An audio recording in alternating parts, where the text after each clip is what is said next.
gipanagna sa atong unang pagbasa nga dili si David ang magtukod og balay og gingharian nga mulungtad hangtod sa kahangturan.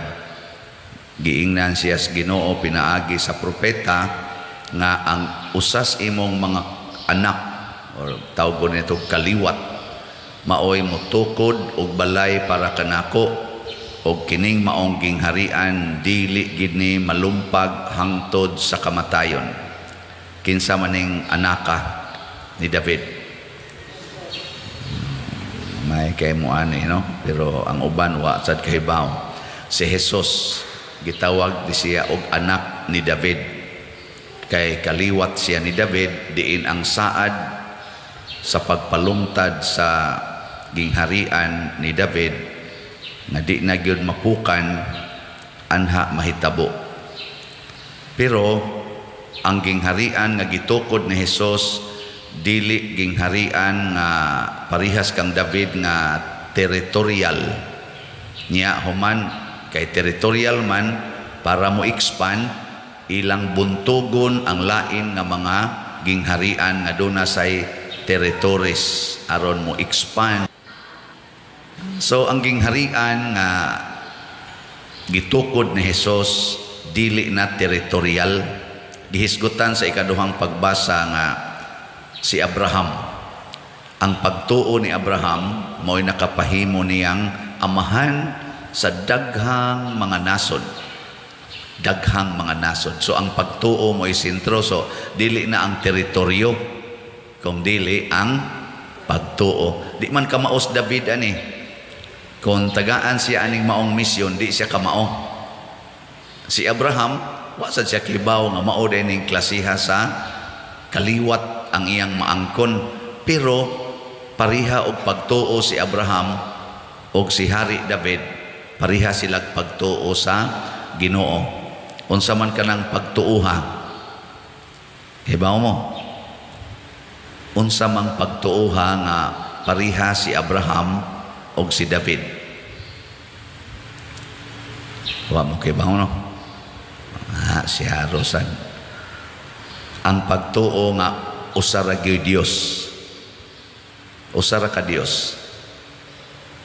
Nya karon pag-abot na sa panahon ang nipatuma niini nining maong pagtuo mao ang saban ang tao nga ginganlan og Jose, kaliwat ni David, anak ni Jacob. Kaya kaning magbalik-balik ra maningan sa mga tao sa unang panahon. Jacob ang ngalan sa anak ni Isaac nga nahimong amahan sa 12 ka mga apostoles or 12 ka mga nasod. Pag-abot na ni Jesus, anak ni Jacob, pag-abot ni Jose, anak ni Jacob, si Jose nahimong ama-ama ni Jesus nga nagtukod sa bag-ong nasod sa Israel, ang piniling katawhan sa Dios gibase sa 12 apostles. Nya kining 12 apostles mao ni ang nagsabwag sa pagtuo sa tibuok kalibutan ug kinsa toy motuo niining pagtuo nga gisabwag sa mga 12 ka apostoles mahimong anak sa Dios. Ug kita dinhi anak data sa Dios. Lingi ay mong tupad na anak ka sa Dios. Kuwang kaitaaning pagpahinumdom mo kay usay ako anak ra ko ni Severo og ni Bali. Kusog kaitaan na nya ang ato pa yung kaliwat atong subay-subayon, pero never kita kaayo nga moingon anak ka sa Dios. Di ba? Kuwang kaitaan ni anak ka sa Dios. Muna ang anak sa Dios lahi ni sila kinaiya. Unsa man ni sila? Magsigig higugmaay bisan pa og dili kaliwat, dili parihag naong, dili parihag color, dili parihag nasod, magsiginig higugmaay ang anak sa Dios. Nya Kumusta man sa inyong balay? Nahigugma ba mo sa tanang mga tao nga muanhas inyo? Nahilong na. Og mao ni ang problema ros kalibutan, kay wa maghigugmaay ang mga nasod. Naalagya po ng territorial nga mga boundaries. Unya kining territorial boundaries ipaglalaban ko ni hangtod sa kamatayon. Munang doon natay kanta nga, ang mamatay ng sa tanay sumpay na dahil sayo. Kinsa man itong gipasabot ana, ang bandera sa Pilipinas. Ambot lang, tinuod bang nagpakamatay. Kamo taga Pilipinas mo anda mo pakamatay sa Pilipinas. Ay usapa. Dahil abroad kay anitas Pilipinas patay ta din yun. Adto ta abroad ta mo kasagaran. Sorry ha ninyo mga abroad kamura bay daghan kay gipalit nga salat.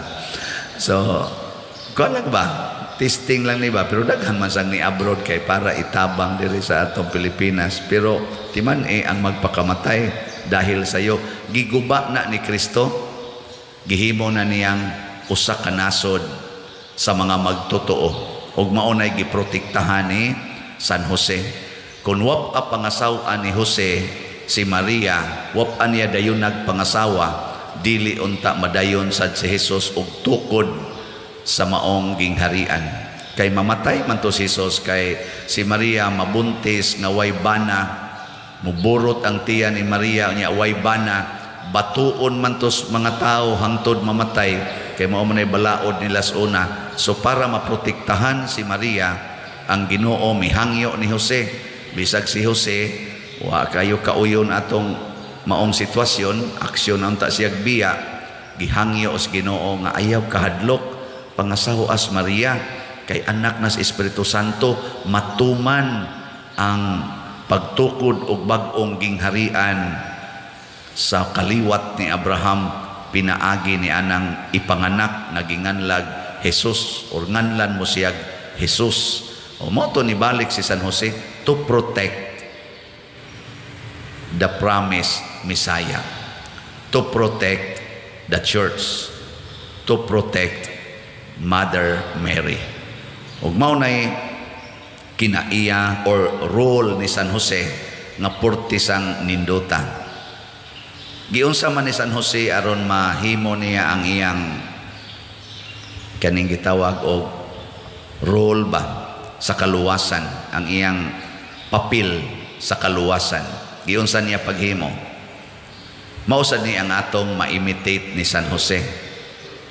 Gusto mo masayod? Gatutok malamon ako. Gusto mo? Sige. Ako lang yung gisummarize into 3 P's. Tulo ka P.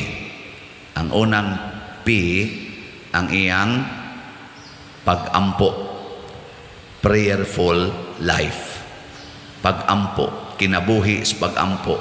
Mabda na si St. Francis, St. Francis naman, Pope Francis, naghimo siya promosyon adtong pag-anhin niya katong sa Yolanda nga mga victims pagmisa niya dinis ato ni sikato katubitang maghigda nga San Jose. Maghigda ba? Tug muna nauso na sa naron nga inigmisa matug panahos misa, kanang inigwalis pare matug ngano man nga gisunod ako San Jose pader.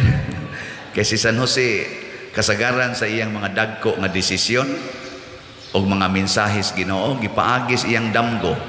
Karon di ay mubiya unta siya ni Maria sa damgo, giingnan siya nga balik ngadtong Maria. Og napay sunod aning mga pahimangno os Ginoo giagis iyang damgo. Pero actually it was prayer. Maampuon nga kinabuhi. Di ba kung matuog ka unsa may mahitabo ini katuog nimo?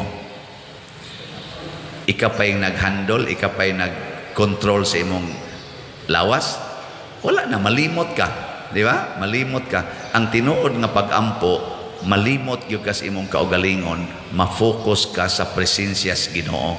Gitawag man gani na ang highest nga experience of prayer, gitawag nag contemplation. Sa manang contemplation, kanabang mawa kas imong kaugalingon nya maputos kas presensya sa Ginoo nga para nimo muralag 1 minute ang maong experience pero niabot na di ay 3 days nga wa kay undang-undang ug luhod. Inana contemplation. Nakasway na mo na? Ha? Wa sa ko kasway. Atong suwayan mao na pagampo, total surrender to God. Ikaduha, life of purity. Purity ba? Muna importante kay ng purity, chastity, virginity. Nakaron giguba gid nas kalibutan. Di na nauso virgin oy. Unsay dili? Kanunay kina nga requirement aron makanindot ang atong discernment, manindot ang atong paghimog desisyon, labi na gining desisyon sa pagminyo. Kaning desisyon sa pagminyo ba? Nindot kaayo kung ang babae o lalaki nga nagminyo ni preserve sa ilang virginity, sa ilang purity. Dili kay magminyo tungod kay mabdos na, magminyo kay naanay anak, magminyo kay naanay nahitabo, nag-premarital sex na, kuyaw kay nastanan. Muna si Maria o si Jose na minyo nga pulos sila pure and virgin. Na siya virginity, purity. Muna ikaduhang P. Kinsa ninyo ang nakakomply ani kaning duha ka P? Prayer o purity. Taas kamot. Parihata. Anay usa dito sloyon na isas kamot. Congratulations. Ikatulo nga P is poverty. Ang pagpuyo sa kakabos. Si San Jose kahibaw nga ang iyang anak kuan Ginoo makahimo bisan unsa. Pero unsay gibuhat ni San Jose? Sige ra gid siya pamanday. Muna kamo mga Doros group, kasagaran nyo construction mo ng inyo, so kanang pagpamanday gamay kay sweldo ang panday, no? Sa una labi na gyud nagpabiling kabos o gihigugma ni Jose ang kakabos. Si Jesus pod nga iyang anak misunod pod niya isip panday. Wasad mo ingon si Jesus pa kamao man kumuhimog milagro pa, usbon taning balay na to himuon taning mansyon, kakapoy ba ning sigig panday? Ani apil sa Jesus og pamanday. Ginoo siya pero gisunod niya ang kinabuhi sa iyang amahan. Panday, pobre nga kinabuhi. Unya si Jesus nanudlo pagid ani, di ba mo man gaon na sa iyang panudlo, bulahan kamong mga kabos. Muna dinis ato kabos kita kanunay munang sige ra gitag pangayo in a form of sluts. Sige ra gitag pangayo nya kana sang tanang ihatag dinhi gastuon gina nato para simbahan. Why ibilin? Wa taan ang panghuna-huna nga magtigom, kung dili mga lagad. Nya unsaon pag-alagad? Kung gikinahanglan magtukod tag building sama ning atong kumbento, magtukod ta. Nya asam tag kwarta, mangayo. Pinaagig slots. Kamo sang namalit og slot, nakatampo na mo sa kinabuhi nga kabos. Kay inyo manggihatag ang inyong mga kwarta ngadto sa simbahan without expecting anything material in return. Nindot kay na. Nya mao ni ang atong kakabos, magsalig lang ta sa donasyon. Mo na ang simbahan magsalig yus donasyon. Unsa may bunga ni ining tulo kapi sa kinabuhi ni San Jose o sa atong kinabuhi, ang prayer maunay atong power. Muna si San Jose wa gyud mabuntog sa yawa. Ang simbahan di sad mabuntog sa yawa, di sa gyud mahadlok og yawa. Kay nga naman prayerful man, pero kanang dili magampo na hadlokan kay nagyawa. Digilingay mong tupad. Yung na hadlo kag yawa. Ay, mahadlo. Okay, simba ko, lolo. Ay namang imong power. Prayer. Kanisang purity, maghatag ni nato og tinuod nga kalipay. True happiness. Kanabang kalipay sa kasing-kasing. Ang tao nga pure and virgin, both body and spirit, is always happy. Tanawan ang dili pure. Tanawan ang manag-uyab nga maghimog premarital sex. Inig-uli ana, kusmod na kay nagmanganaw. Luya pagyod. Pero tanawan ang mga manag-uyab nga mag-date niya, wa gyud gihimong premarital sex o mga sexual intimacies. Inig-uli ana, lagsik lang yapon kay na, energetic pa kay tanan. Wasad mo kasuway. Sunod, unsa may so happiness ang purity, peace and happiness. Kaning kuan, poverty, unsa may power ani. Unsa man? Total, complete nga satisfaction. Kanabang wala ka nang hahanapin pa. Ang tao nga nahigugmas kakabos kanunay satisfied, dili magpangita. Muna si Jose, relax kaayo. Si Jesus, relax kaayo. Si Maria, relax kaayo. Nga naman, they choose to be poor.